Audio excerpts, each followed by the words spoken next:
Mirë, do të ndryshojmë temën e informacioneve tona, do të ndaremi tek një lajm i minutave të fundit. Një pallat është përfshirë nga flagët në Tiranë, afërsisht tek zona e ashtu quajtur si Farmacia 10. Do të kemi një lidhje drejt për drejt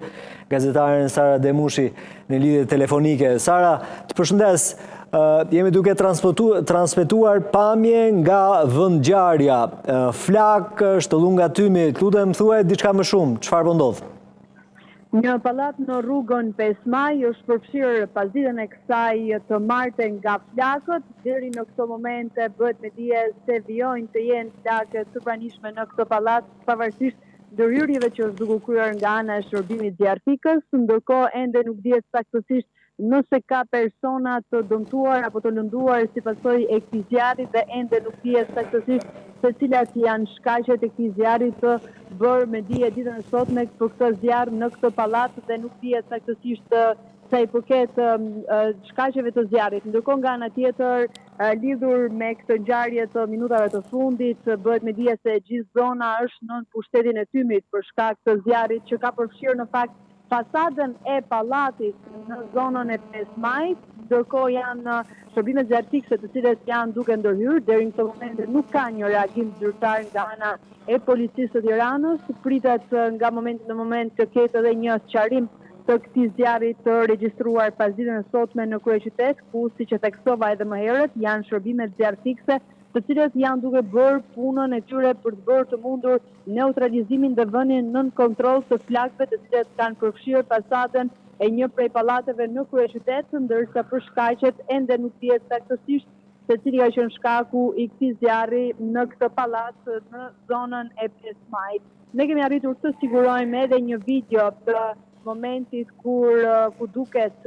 e gjithë zona është në pushtetin e tymit dhe gjithashtu nga ana tjetër edhe përfshirja e pallatit nga flakët, ndërkohë vijon puna për zbardhjen e motiveve të këtij zjarri, të shkaqeve të këtij zjarri, apo ashtu edhe për ndërhyrjen sa më parë të gjitha strukturave të shërbimit zjarfikës, po ashtu bëhet me dije se në ambientet e jashtme të këtij pallati ka mbërritur edhe shërbimi spitalor në rast se do të ketë nevojë, ndërsa nuk dihet saktësisht nëse ka persona të cilët mund të jenë asfiksuar si pasojë e tymit që ndodhet në zonë, dhe ndërkohë nga ana tjetër nëse strukturat kanë kërkuar evakuimin e banorëve të këtij pallati i cili është përfshirë nga flakët pasditën e kësaj të martë. Qartë, Sara, faleminderit për informacionet paraprake në momentin që do të shkosh në vendngjarje, sigurisht që do të rilidhemi së bashku për të mësuar diçka më shumë, ndërkohë që transmetojmë videon që ke sjell në redaksi ku pamjet janë vërtet të rënda. Një pallat i përfshirë krejtësisht nga flakët. Informacioni është ende i pakët, sipas asaj që tha Sara Demushi, forcat policisë, por gjithashtu edhe ato të zjarfikësve ndodhen në terren për të bërë të mundur kontrollin, menaxhimin e flakëve, të cilat në pamjet e transmetuara duken të mëdha. Një pallat i përfshirë pothuajse tërësisht nga flakët në zonën e 5 Majit, apo thënë ndryshe tek zona ashtu quajtur si Farmacia numër 10. Pamjet flasin pra për një zjarr të përmasave të mëdha. Shumë pak dihet për rrethanat e zjarrit, por sipas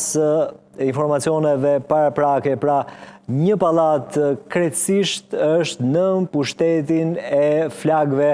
në momentet që flasim. Do të presim disa momente për të pasur mundësi që gazetarët tanë të shkojnë në terren për të marrë më shumë informacion rreth shkaqeve të këtij zjarri të madh, por gjithashtu edhe nëse kemi lëndime në njerëz, a është bërë evakuimi i plot i tyre apo edhe një qëndrim zyrtar nga ana e forcave të policisë rreth dinamikës, rreth arsyeve që kanë çuar pra në përfshirjen nga flakët të një pallati të tërë, si që jemi duke ndjekur në këto pamje të drejt për drejta në zonën e 5 Majit, pranë farmacisë 10. Forcat shumëta policie, efektiv zjarfikës ndodhen në vendngjarje për të neutralizuar flakët, të cilat kanë përfshirë pothuajse të gjithë ndërtesën. Ende nuk dihet shumë rreth banorëve, rreth evakuimit të tyre apo asaj që ka ndodhur përpara se ky pallat pra të përfshihej tërësisht nga flakët. Shtullunga të mëdha tymi, siç po i shohim në këto pamje të siguruara nga Sara Demushi, dhe një zjarr i përmasave të mëdha në këtë pallat që po shohim në këto pamje në zonën e 5 Majit.